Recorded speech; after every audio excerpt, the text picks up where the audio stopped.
Hello and welcome to the Emerald Triangle's Murder Mystery Podcast. These professional radio mysteries from the 1940s and early 50s have all been edited to remove all the commercial interruptions. So I'm your hostess, NorCalWeedGal. I write a Substack publication. It's called Inside the Emerald Triangle. A part documentary, part memoir about my childhood growing up in Northern California. And when I was a kid, my mom had these old-time murder mysteries on cassettes, and it just began my love of the lost art of theater of the mind. I'm excited to share them with you here, so sit back and let your mind put on a show. Strange story. Jessica.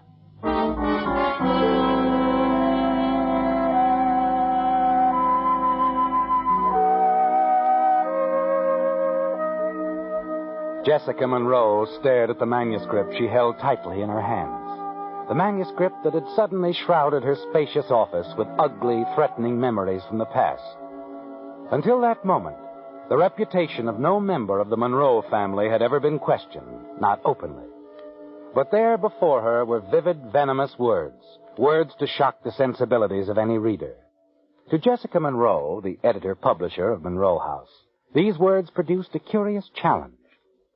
Slowly, she closed the manuscript and faced the man who had written the words, Joe Arnold. Why did you write this, Joe? For money, and because it's a great story.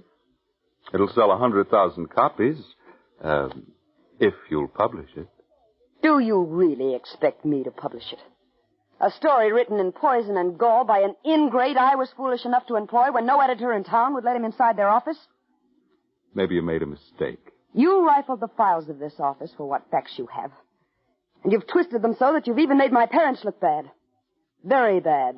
I bit the hand that fed me. And again I ask, why? I wanted to write a great story. Did you read it all? I read enough. If I were you, I'd finish reading it, Jessica, word for word, the entire manuscript. It might affect your attitude toward it. All right. How much do you want for this manuscript, Joe? Well, as I see it, there are two prices on the manuscript, Jessica. There's one if you want to publish it, and another if you want to suppress it. I'm talking about publishing it, of course. You wouldn't dare. It'd crucify you and your family name. You better read the rest of it. We'll have plenty of time to talk, and you'll need plenty of time to think about how much this is worth to you. How much time? All day. I'll be back tonight for an answer. I don't have to ask if you'll be here. I'll be here. Fine. Oh, and, Jessica, you'll find this out as you read. You're in that manuscript. In a big way.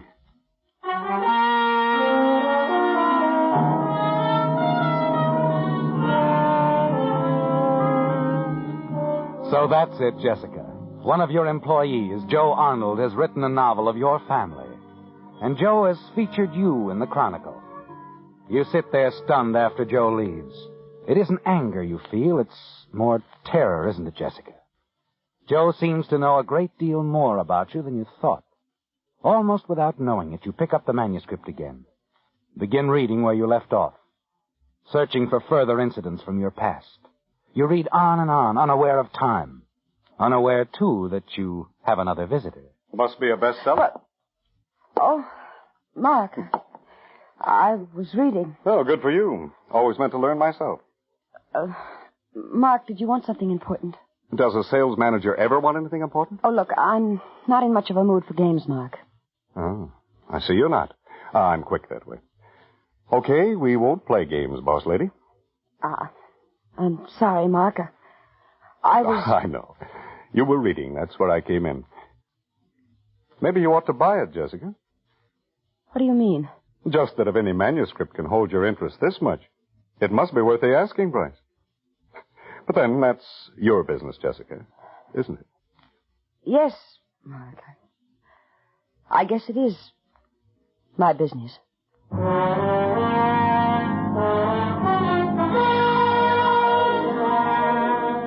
You're glad when Mark closes the door behind him, Jessica. and you turn quickly back to your reading of Joe Arnold's manuscript. By evening, you've finished, shocked and numb by what you've read. Joe hasn't missed a thing, has he, Jessica? Your own doings and misdoings are vividly reported and twisted in such a way as to bring discredit on your father's memory, even your grandfather's. It's past closing time, and your employees have left the building. Joe's footsteps, Jessica. You'll have to come to a decision. Had a few drinks to celebrate my victory, Jessica. Have you won a victory, Joe? How can I lose? I might as well sit down and be comfortable, huh? Sure. Sure I won, Jessica. Either way. If you publish it, I get money. If you don't, I get more money. I'm not going to publish it, Joe. Sensible decision, I'm sure. I suppose anything this contemptible comes high. Let's keep it on a business basis. I'll pay you $15,000 for the manuscript and all its copies.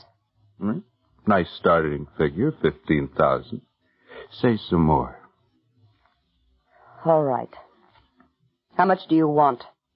50,000 and a piece of the business. Maybe a junior partnership. You must be out of your mind. Isn't the reputation of a Monroe, especially if it's you, worth a small piece of your fortune? Before I'd let you commercialize this vindictive story, I'd kill you. That's your answer? Get out of here. You don't mean that, Jessica. Don't you touch me, do you hear? You try to reach for the phone, but Joe stops you. In one desperate movement, you free one hand. No, you don't. Seize a bookend from your desk and blindly wield it at him. You stare down at him, Jessica, and slowly the fury drains out of you, the shock of the deed replacing it. Joe lies there motionless. Convulsive shiver runs through you. You move to feel his pulse, listen for his heartbeat. And just as you bend over him... You'd better let me help you, Jessica.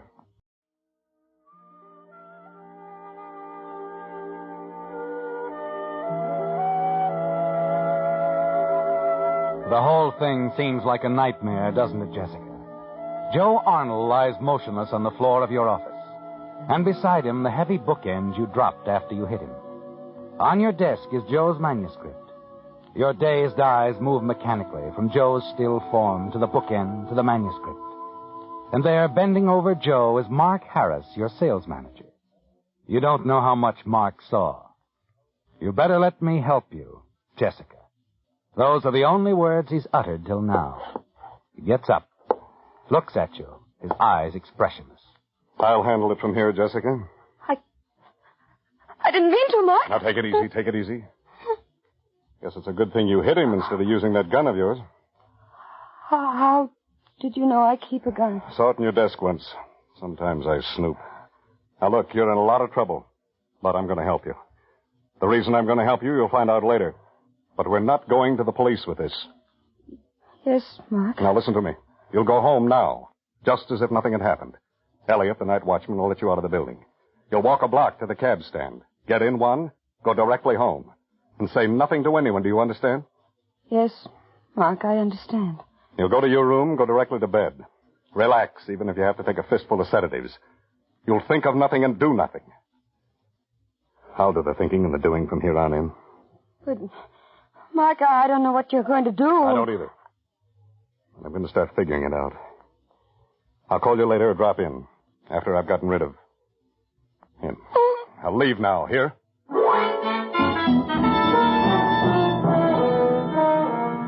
Well, Jessica, Mark's sudden assertion of strength has you completely in his power, hasn't it? You do just as he says. You go home in a sort of hypnotic state. You do take the sedatives. And just as you give in to exhaustion and sleep, you tell yourself that this is all a bad dream, that you'll awake to find Joe Arnold's alive again. You do sleep. But a few hours later, you awake with a start, and the dream is not over. The voices downstairs tell you that Mark has come and is arguing with your butler about waking you. You hurriedly dress and go down. Mark's face is grim as you lead him into the library and close the door. You fixed him up pretty good, Jessica. What shall I do, Mark? Nothing. It's been done. I carried him down the back way and loaded him in my car and got away without the watchman or anyone seeing me. I don't think they'll ever find him. But what will they think? Well, that he's among the missing, that he disappeared tonight, vanished into thin air. He was drunk tonight, you know. Yeah, that makes it better. If the cops ask me, I'm going to say that he's probably in heaven. Or the East River. But will they believe he just vanished? That's all they'll have to believe. It's not all I'll have to believe. No. Why'd you hit him, Jessica? Joe wrote a manuscript, Mark. Is that a reason? A story about my family, the Monroes, mostly the present generation. Me. It wasn't pretty. I couldn't bear to have it told Joe's way. But I didn't mean to... I think I remember you saying once that there were too many writers in the world. Oh, maybe I did, but I didn't mean to... Is that Joe's manuscript? That's the original. But there must be copies, probably in Joe's apartment. All right. I'll get them. Now, that's part of it. Part of what? Part of the deal I'm about to make you. For getting myself into this mess and you out of it. Why are you doing it? For a loan of $25,000. Loan? Which I doubt that I'll be able to pay back. This loan, do you ever intend to pay it back? Frankly, no. Well, I'm the best book salesman in the country. You owe me a raise. All right, Mark. I'll have the money for you tomorrow. Thanks. And I'll see you tomorrow. With all the copies of Joe's masterpiece. Mark, I've got to know. What did you do with Joe? What do they do with the dead? Bury him. Where? The less you know right now, the better it is for me. Where, Mark? Where is my secret?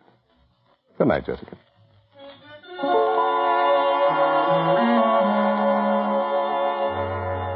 Well, there it is, Jessica. Mark has disposed of Joe's body. It cost you $25,000. And you don't know where Mark hid him. The money, Jessica. You wonder if it's just the beginning of the payoff. But you're not in much of a position to ask questions or get answers.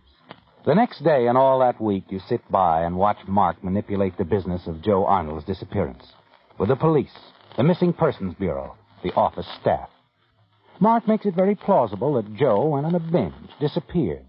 That he'll undoubtedly show up someday, somewhere. And everyone seems satisfied, Jessica. Except Lieutenant Hennigan from Homicide, who's been snooping around the office quite a bit this past week. And then one day the lieutenant comes to you with a disturbing piece of information. Arnold's landlady said he was writing a book, Miss Monroe. You know anything about it, ma'am? Oh, no, I don't. Of course, Joe often worked at home on his book reports, but I know nothing of a book of his own. The landlady seems to. The last morning she saw him, she warned him to come home with the rent or get thrown out. Arnold waved a copy of a manuscript before our eyes and said he was going to see his publisher. That would be you. Well, he may have said that, but he didn't come to me with it, Lieutenant. I wonder who he took the book to. That's what we're all wondering. Funny he wouldn't bring it to you. Yes, it's strange. Yeah, well, don't worry, Miss Monroe. We'll find him, or his book that disappeared. In time, we find everyone, even some people we're not looking for. Oh, by the way, ma'am, you're not thinking of leaving town for any reason, huh? No, I hadn't thought of it. Well, just check with me if you do, will you?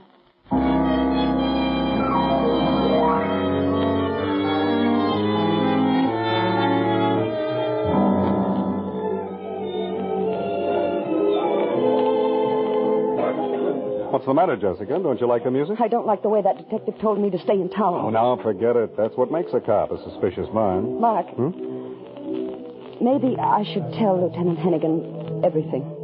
You don't trust me?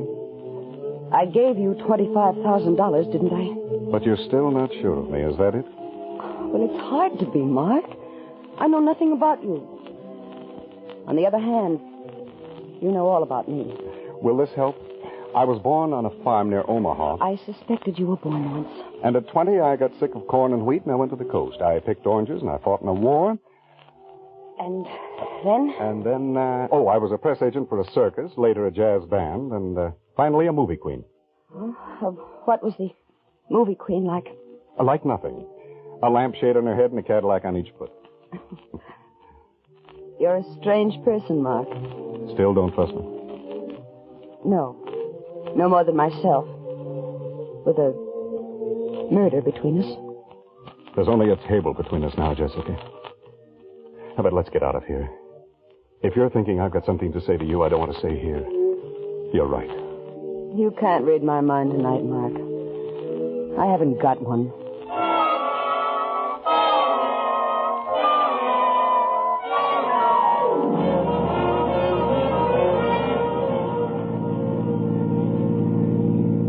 I once saved a guy from drowning.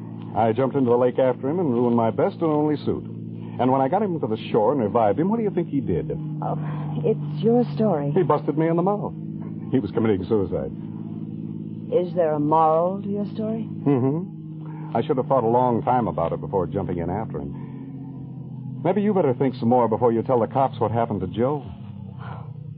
This is an interesting side to your character, Mark.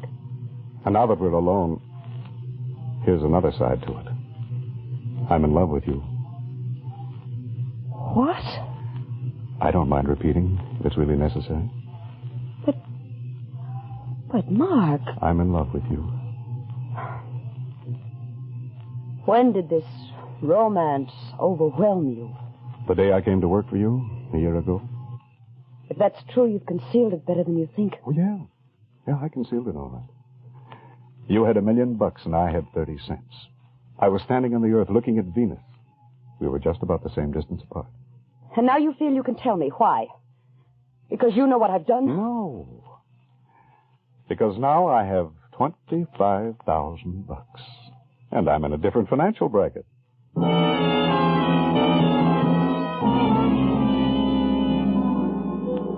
Mark has surprised you, hasn't he, Jessica?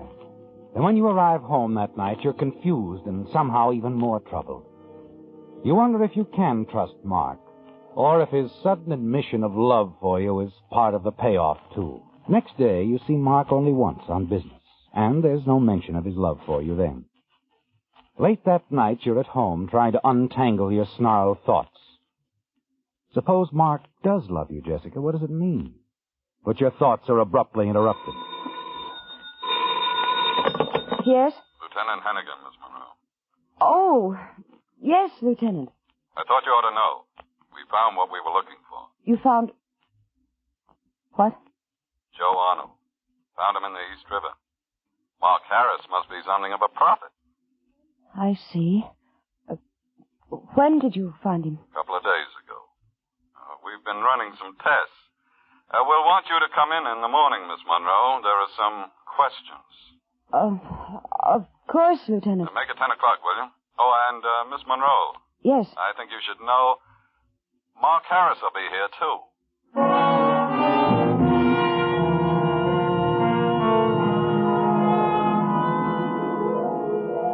So, there'll be questions at the police station tomorrow morning, Jessica. And Mark will be there, too.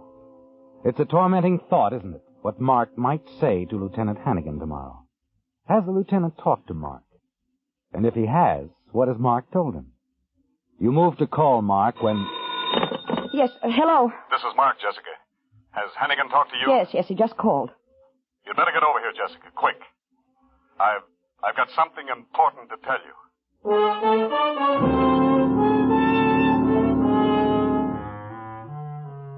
You leave the house hurriedly. Your cab makes one important stop before you go to Mark's apartment. A stop at your office, Jessica, to take your gun from its regular place in your desk.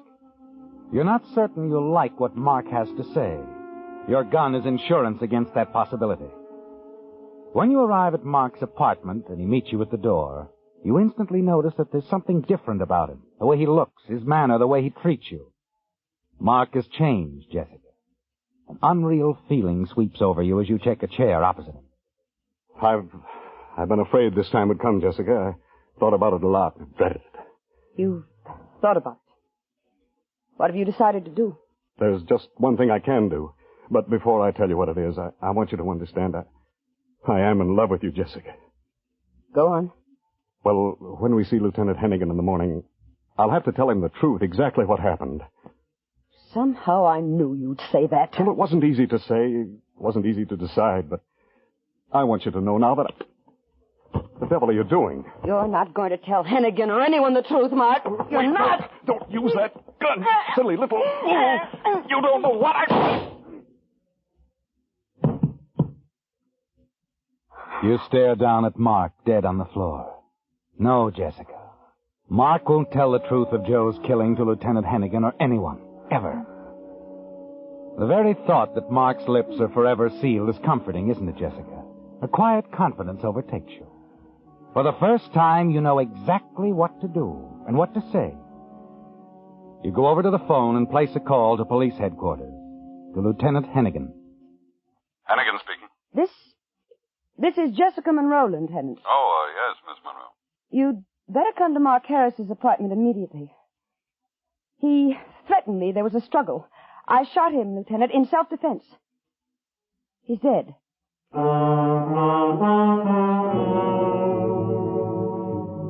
You know it won't take long for Lieutenant Hennigan to arrive. And when he comes, you'll have your story ready for him. You're composed, Jessica, quite sure of yourself. When the lieutenant arrives, completes his examination of Mark's body, you know that you must play very convincingly the role of a woman who has recently defended her own life. How'd it happen, Miss Monroe? He's been threatening me all along. I've been so afraid of him. Tonight, when I told him I was going to tell you the truth tomorrow, he came at me. I knew he meant to kill me, so I shot him. I see. And what is this truth you were going to tell me in the morning? That I saw Mark murder Joe Arnold. I've lived in fear of my life ever since then. We were pretty sure it was Mark Harris all along. What we needed was a witness or something as incriminating. Well, he won't threaten you anymore, Miss Monroe. You go on home to bed now. You've been through enough. Oh, thank you. Our session tomorrow morning will just be routine. We'll try to spare you everything we can.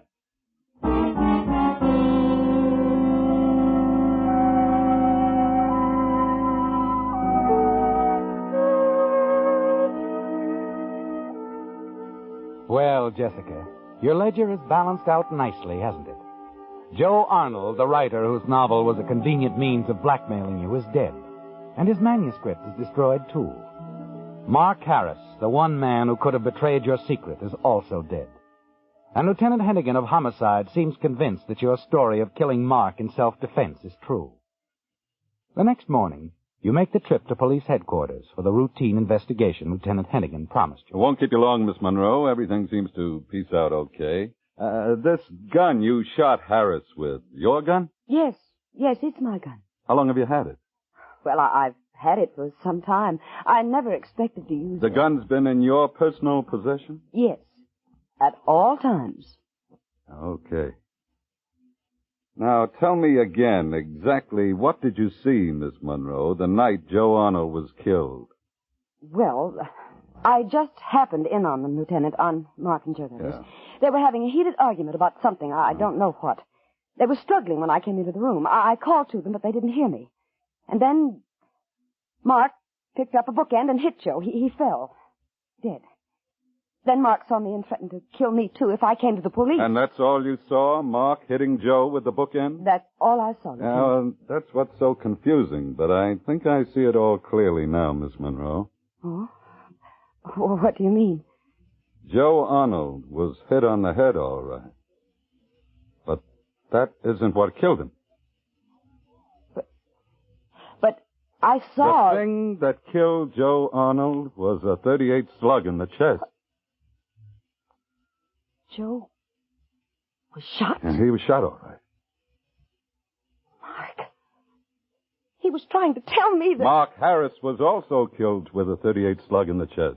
And both shots were fired from this gun, Miss Monroe, your gun. The gun you say has been in your possession at all times.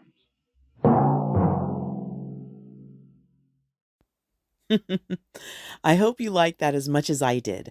Please like and subscribe for more awesome original mysteries from the Emerald Triangle.